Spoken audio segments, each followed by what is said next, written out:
निभाया जाए। मीराबाई ने भी तो निभाया। मेवाड़ से मीराबाई तब तक नहीं गई जब तक अपने सारे कर्मों से निवृत्त नहीं हो गई। खूब ननद ने भी कष्ट दिए, खूब उनके देवर ने भी कष्ट दिए, परिवार ने खूब कष्ट दिया, पर सबको सहती रही। और जब मीराबाई को लगा कि अब मेरा यहां रहना कोई उचित तो नहीं है, अब यहां रहने से केवल और कारण बना था, मीराबाई को विष देने के लिए एक वैद्य को बुलाया, उससे कहा कालकूट विष बनाओ, मीरा को पिला दो और ये कह के पिला देना कि तुम्हारे हरि का चरणामृत है, तुम्हारे हरि का चरणामृत है। हरि चरणामृत मान करके मीराबाई पी गई, कुछ नहीं हुआ मीराबाई को। तो सब लोगों ने जिन्होंने ये क्रिया की, उन्होंने उस वैद्य को बुलाया, बोलते हैं कैसा विष बनाया, मीरा को तो कुछ नहीं हुआ। बोले महाराज वो विष पीना तो दूर, उसको सूंघ लो तो उसका विष, वो विष प्रभाव कर देगा। इतना कालकूट विष था, मीरा पर उसका प्रभाव क्यों नहीं हुआ मुझे नहीं पता।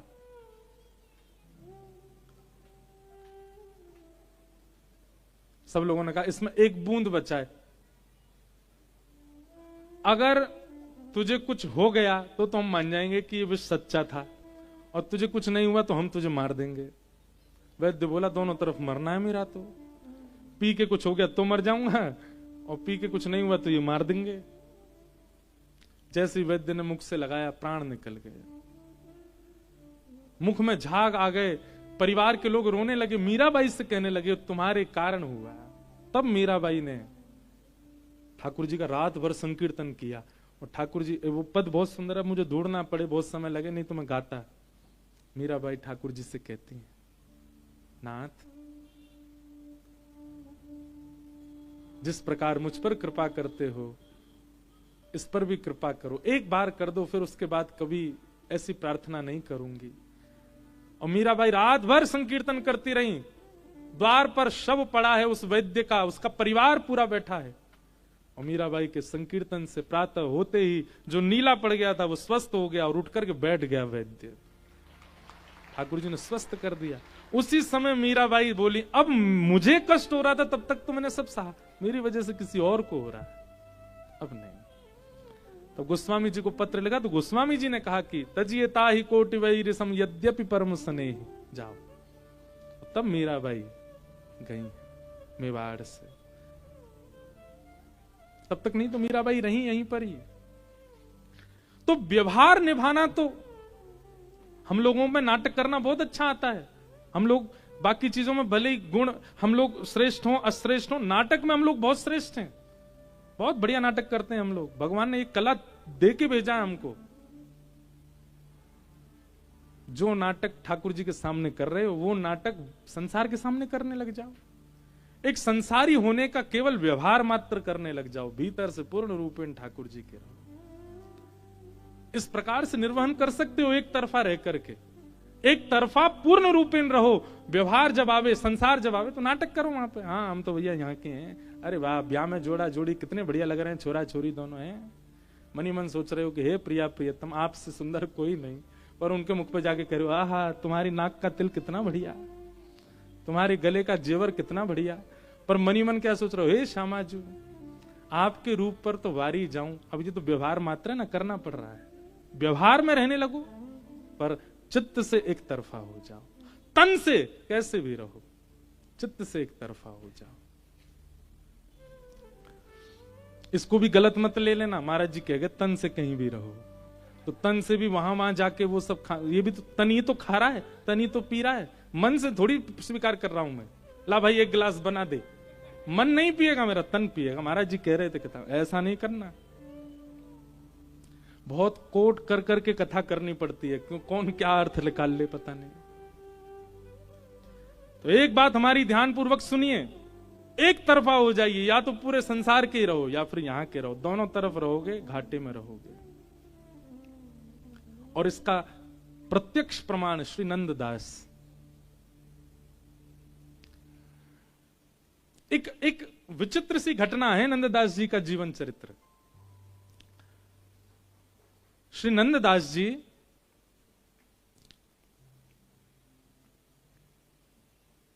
तीर्थ यात्रा करते करते वृंदावन आए,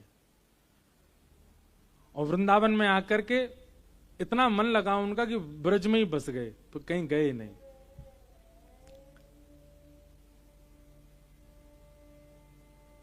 परंतु एक दिन नंददास वृंदावन में भ्रमण कर रहे थे, बहुत अच्छा लग रहा था, यमुना का पुलिन, सघन वन, सब जगह भ्रमण करते करते तभी उन्होंने क्या देखा, एक घर के ऊपर एक परम सुंदरी युवती खड़ी है। उसका मुख देख करके नंददास जी स्तब्ध हो गए, पलक झपकना भूल गए अपनी। देखते रहे उसके चित्त को, उसके स्वरूप को। वो अपना कार्य करके जैसे ही चली गई तो नंददास व्याकुल से हो गए, कहां है कहां है, ढूंढने लगे, खिड़की से झांकने लगे, द्वार पर ही पहुंच गए। किसी ने आके दरवाजा खोला, बोले बताइए क्या काम? बोले एक युवती छत पर घूम रही थी, मुझे उसको देखना है। वो किसी को भी अटपटा लगे ऐसा कोई कहे तो। उस युवती को भी बहुत अटपटा लगा। वो गोसाई जी की कृपा पात्र थी, श्री विठलनाथ जी की, और ठाकुर जी की सेवा भी करती थी। पर देखो ठाकुर जी कैसे आपको खींच के लाते हैं, कहां से किस स्थिति में ले आते हैं। इसमें भी गुरु कृपा, भगवत कृपा दोनों विद्यमान है।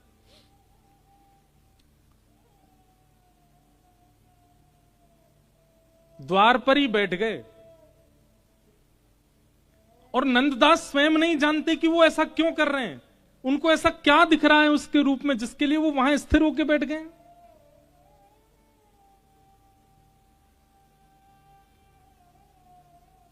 अब तो जैसे ही वो झांकने के लिए आवे उतनी ही झांकी कर ले नंददास जी उसकी, उसको देखने में इतने तत्पर हो जाए। उनके पति, विवाहिता थी, उसके पति लौट करके 2 दिन बाद आए तो उसने पति को बताया, बोले द्वार पे बैठे हैं और ये पता है क्या कहते हैं, बोले उनको देखना है मुझको, मुझे तो बड़ा अटपटा लगता है इनके सन्मुख जाना। पति ने जाकर के नंददास जी से कहा, बोले ये आप जो व्यवहार कर रहे हैं उचित नहीं है, कि कैसे आप यहाँ बैठ करके और उनको देखना चाहते हो, ये कोई अच्छी बात है ना, तो आपके लिए अच्छी ना हमारे लिए अच्छी, आप जाइए यहां से, ये कोई उत्तम व्यवहार नहीं है आपका।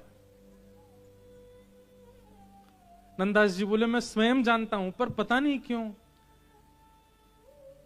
क्यों मैं स्वयं को उठा ही नहीं पा रहा, मैं जा ही नहीं पा रहा यहां से, मुझे कुछ तो अनुभव होता है तुम्हारी गृहिणी देखने में।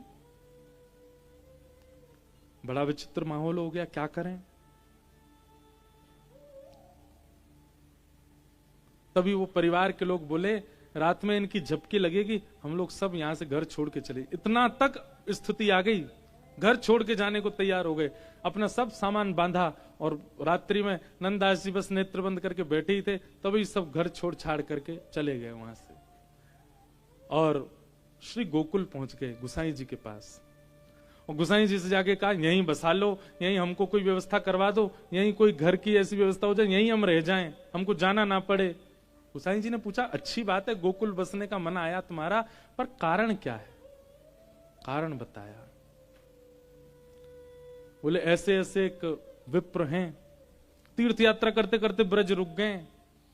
ब्रज तो रुके, ये तो अच्छा हुआ उनके साथ, पर ये तो गलत है ना, मेरी गृहिणी को देखना चाहते हैं बस।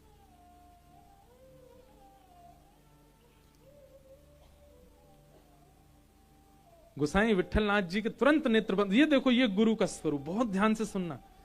गुसाई जी के नेत्र बंद हो गए और तुरंत गुसाई जी कहते हैं कि भाई सुनो, वो व्यक्ति कुपात्र तो नहीं है, वो व्यक्ति कुपात्र नहीं है। क्यों?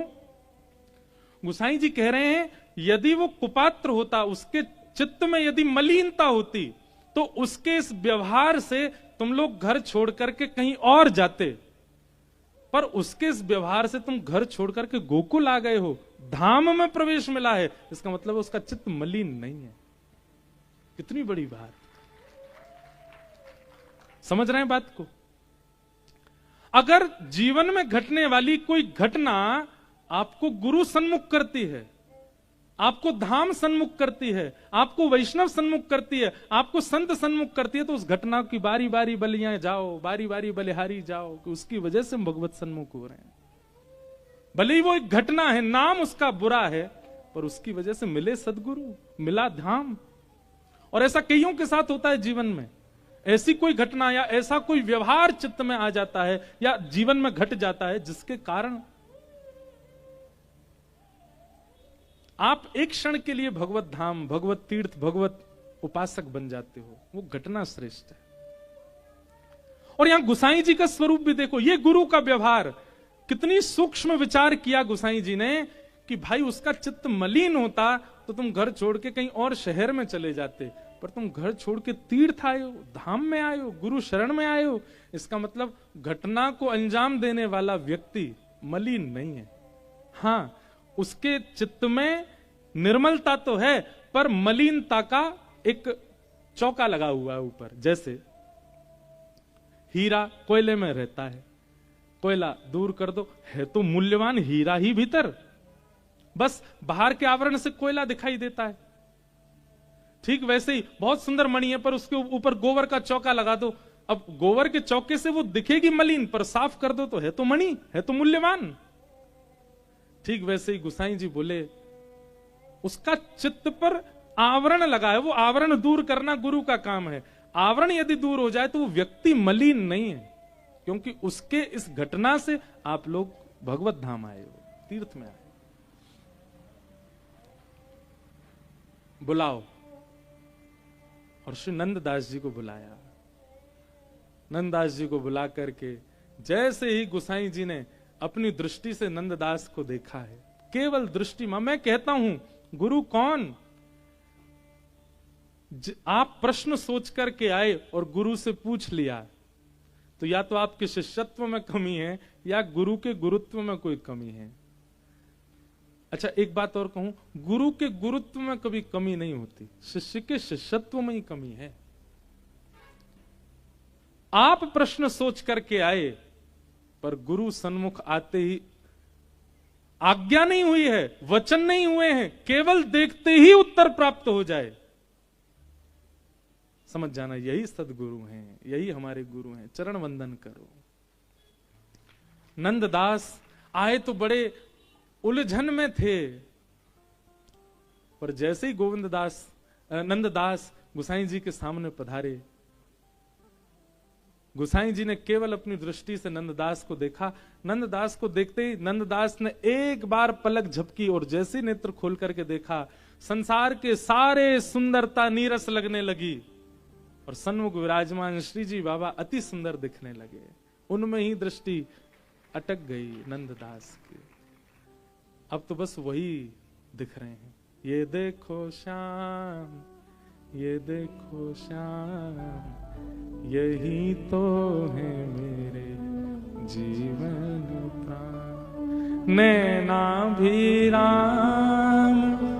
बंक मुस्कान, नैनाभिराम बंक मुस्कान, बाँह मरोड़ लजावत काम, बाँह मरोड़ लजावत काम।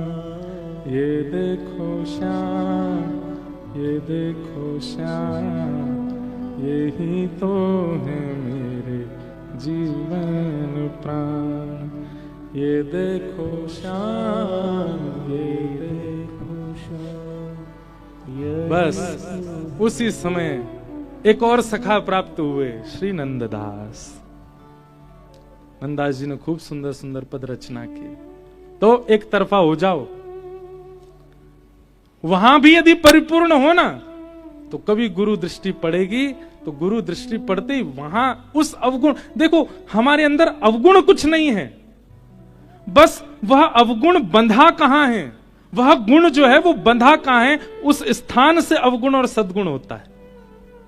आसक्ति है चित्त में, वही आसक्ति यदि किसी संसार में है तो वो अवगुण है, वही आसक्ति ठाकुर जी में तो वो सद्गुण है। क्रोध है चित्त में, वही क्रोध संसार के लिए तो अवगुण, वही क्रोध लाल जी की सेवा में कभी कभी आ जाए तो सद्गुण बन जाए।